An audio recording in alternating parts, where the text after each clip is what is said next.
Son las 9:34 de la mañana y continuamos aquí en directo en Buenos Días Aragón. Siempre se dice que nuestros derechos terminan cuando comienzan los de los demás, una frase recurrente y efectiva en muchos conflictos.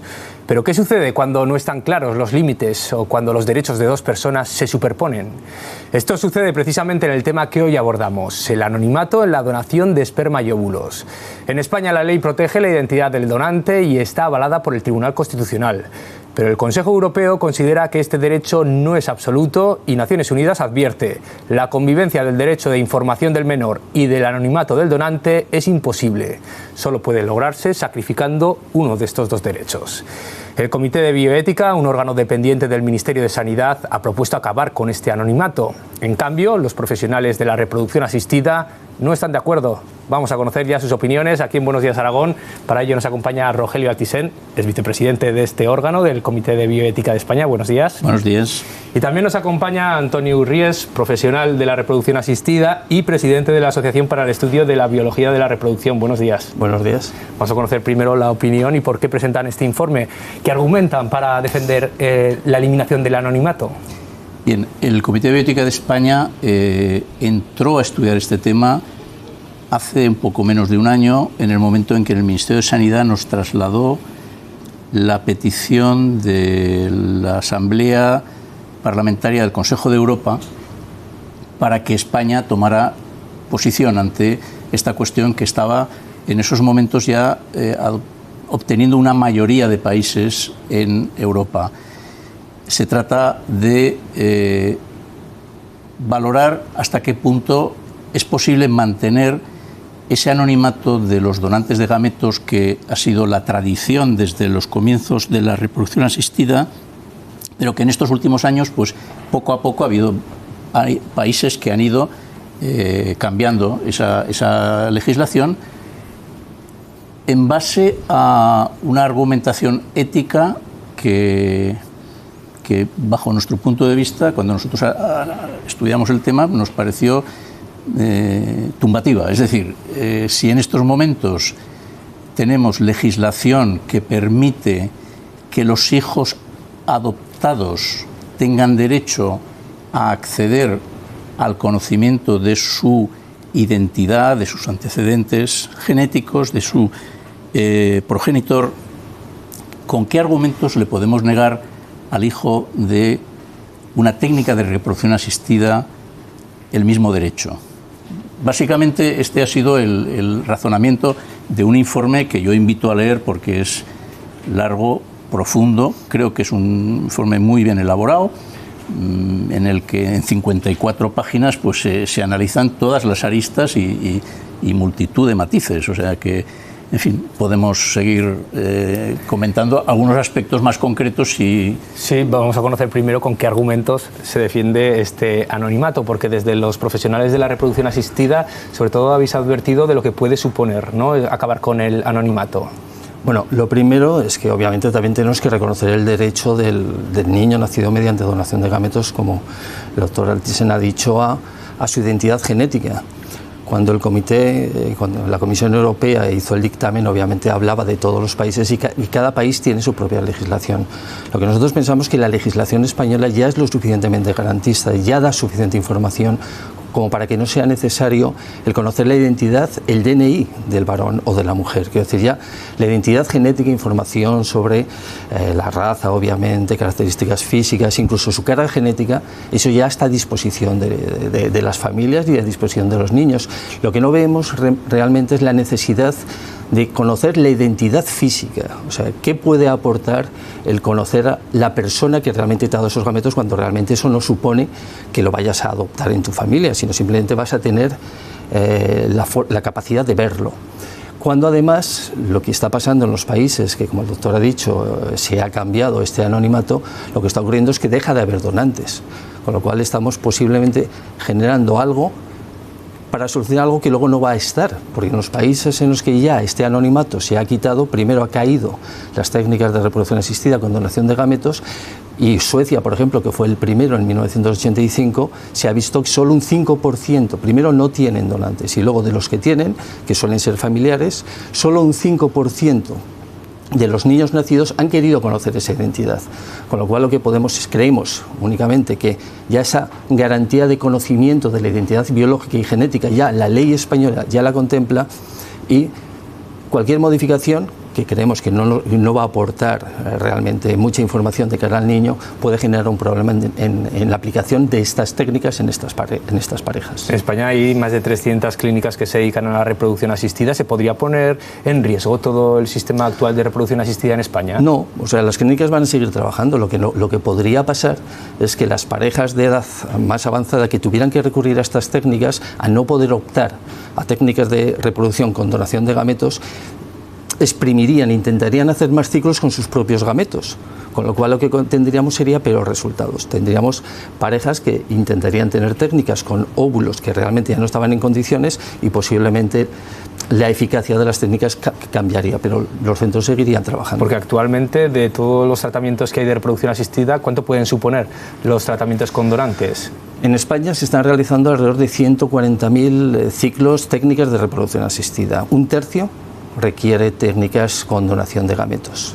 Y de ese tercio, realmente un 20% de los ciclos que se hacen con donación de gametos proceden precisamente de parejas extranjeras que vienen de los países en los que se eliminó el anonimato, con lo cual estaríamos facilitando o obligando a estas parejas, si quieren realizarse estas técnicas, a irse a otros países, igual que actualmente vienen parejas de Inglaterra, de Alemania. ¿Y qué aporta, según el comité, entonces, conocer el DNI, ponerle cara, por así decirlo, al padre o a la madre biológica? Bueno, es una cuestión de valores, es una cuestión de derechos.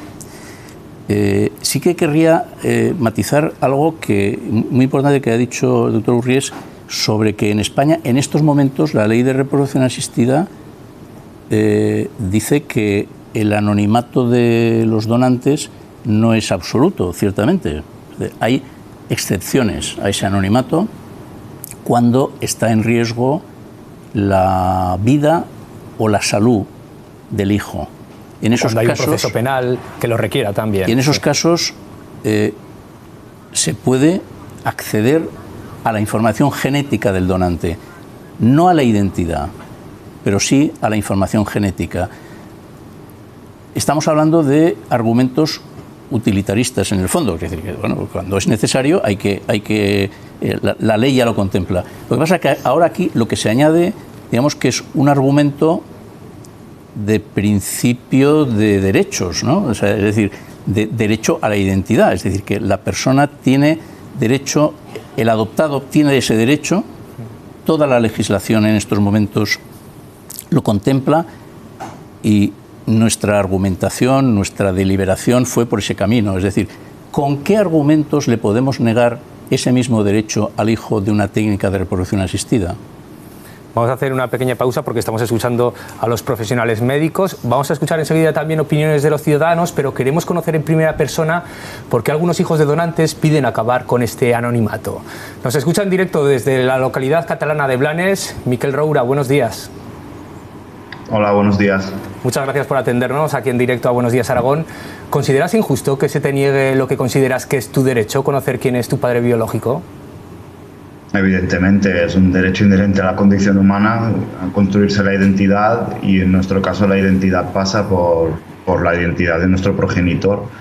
Me parece que es dejarnos fuera de algo que está reconocido en la Carta de los Derechos Humanos, que está reconocido como derecho infantil, y negar la posibilidad de ejercer este derecho me parece pues, totalmente injusto, más cuando nosotros no hemos podido escoger nacer así o no. El donante escogió donar, los padres escogieron inseminarse, pero en mi caso escogieron por mí, y encima hay una ley que me prohíbe y me dice: no, es que tú no tienes derecho como el resto de los ciudadanos a conocer y a construir tu identidad. Defiendes que muchos hijos de donantes anónimos como tú compartís ciertos sentimientos contradictorios provocados precisamente por ese anonimato. Sí, correcto. En este caso, el doctor que escuchaba, Urría creo que se llama, estaba hablando de que solo un 5% de los niños nacidos así en Suiza querían conocer sus antecesores, ¿no? su línea genética. pues me parece justificado para ese 5% que ha podido ejercer su derecho. Si los otros no quieren, pues están en su derecho, pero nadie les priva de hacerlo, que es lo que estamos discutiendo aquí, ¿no? En el Reino Unido, desde que está permitido conocer la identidad del donante, ha aumentado un 200% la cantidad de nacidos así que quieren conocer su origen.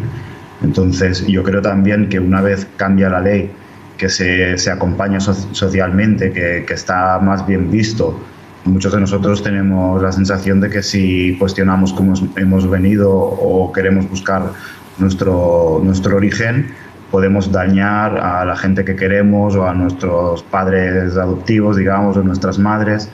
Entonces, desde ahí es muy difícil también levantar la voz, ¿no? Y estoy seguro de que si eso socialmente se enfoca de otra manera y se hace lo que ya dice el Comité de Bioética en su informe, pues vamos a ser más los que vamos a poder ejercer nuestro derecho de una manera pues libre y acompañada, ¿no? No vale decir que no somos 4 y no tenemos este sentimiento. Es normal, estamos solos, nadie hace el ejercicio de entendernos, nadie se preocupa por nuestros derechos que no fueron escogidos. Pues yo creo que va a cambiar la situación y celebro que así sea, aunque en mi caso no va a ser con carácter retroactivo, pero creo que como mínimo no tenemos la tranquilidad de que se nos reconoce y se nos da la razón. Cada caso, desde luego, es distinto. Ayúdanos, en tu caso, a comprender qué supuso conocer la noticia de que no ibas a poder conocer quién era tu padre biológico, porque la noticia la supiste a los 15 años, que habías sido engendrado de esta manera, que habías sido gracias a una donación de esperma. ¿Y qué supuso a partir de entonces conocerlo?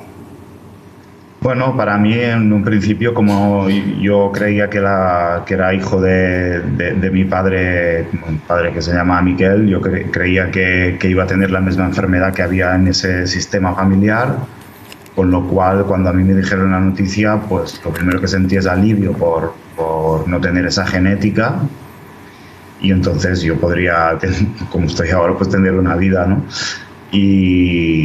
Y luego pues hay un impacto fuerte porque hay como una pequeña sombra ahí de engaño. Aparte, pues durante la adolescencia uno está construyendo su identidad, se está pues rompiendo con la identificación de la familia y se construye la suya propia. Y ahí es una pieza un poco que en ese momento pues cojeó, y con el tiempo pues me he dado cuenta de que me afectó más de lo que yo creía, ¿no? Entonces creo que tampoco hay el asesoramiento profesional necesario para comprender qué nos puede pasar en este proceso o qué consecuencias psicológicas puede tener el convivir con el secretismo, ¿no?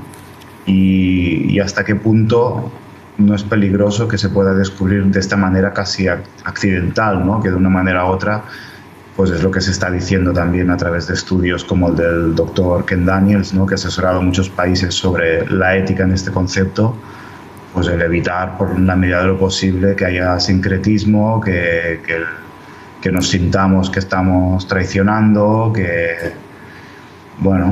podamos construir nuestra identidad, ¿no? Libremente, que no haya una ley que venga de parte de las instituciones que nos deje al margen de una cosa que me parece que es un derecho fundamental e inherente, y que cada uno lo puede vivir a su manera en función de su carácter, pero que no deja de ser un derecho que no se puede escoger, el preguntarse por quién uno es y de dónde viene.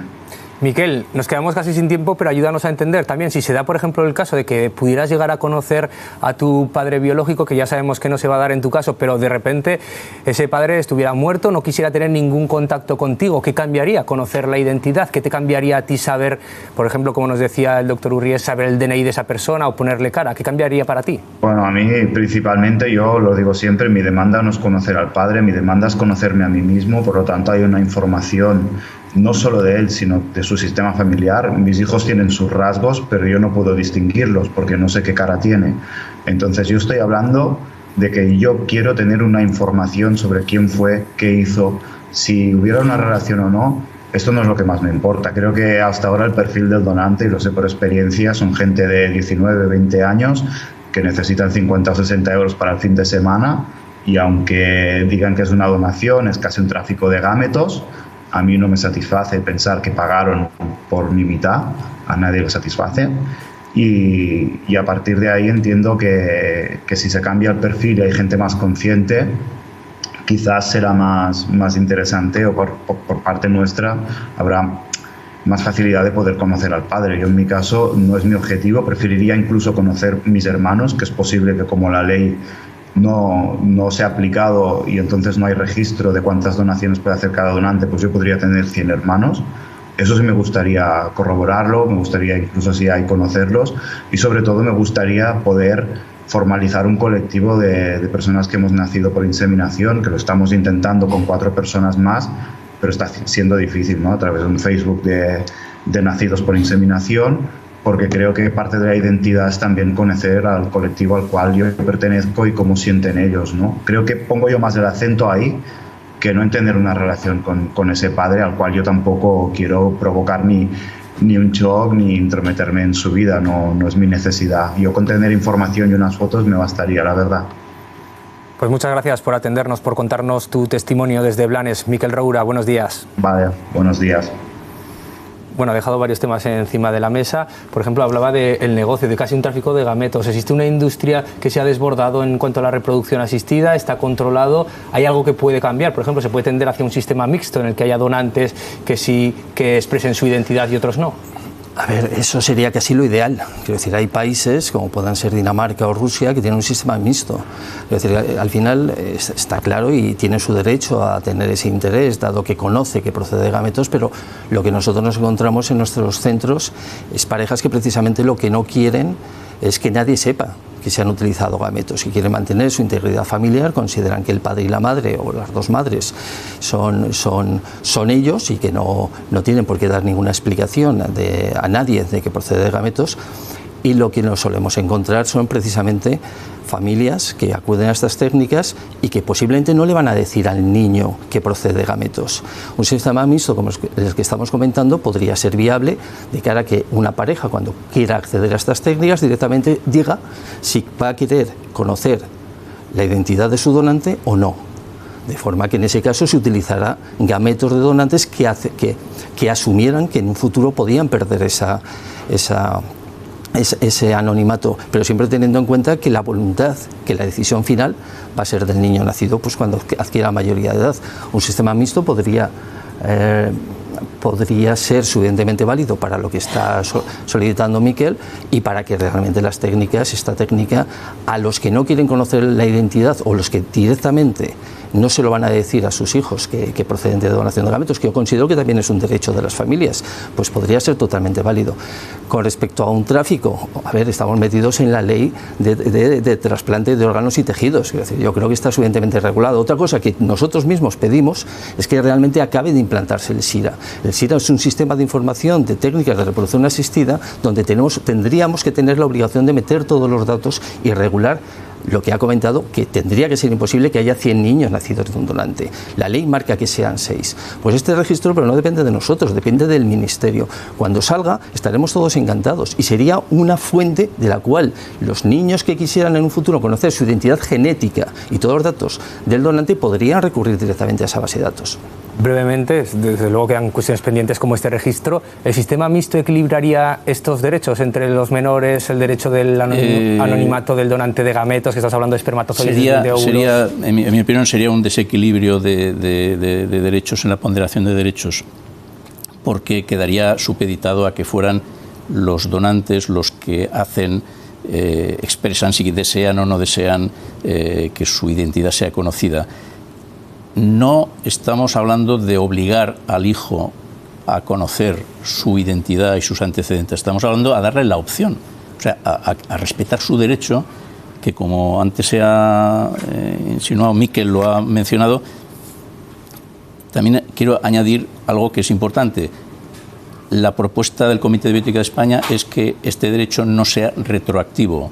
Es un tema polémico, pero se optó por la no retroactividad después de mucho debate sobre el balance de bienes, el balance de valores, de consecuencias, etcétera. O sea, sería la retroactividad a partir del momento en que se cambie la legislación. Un tema complejo con muchas aristas, seguro que lo volvemos a tratar aquí en Buenos Días Aragón. Rogelio Altisent, Antonio Ries, gracias por acompañarnos y por pasar estos minutos con nosotros. Gracias a vosotros. Muy bien.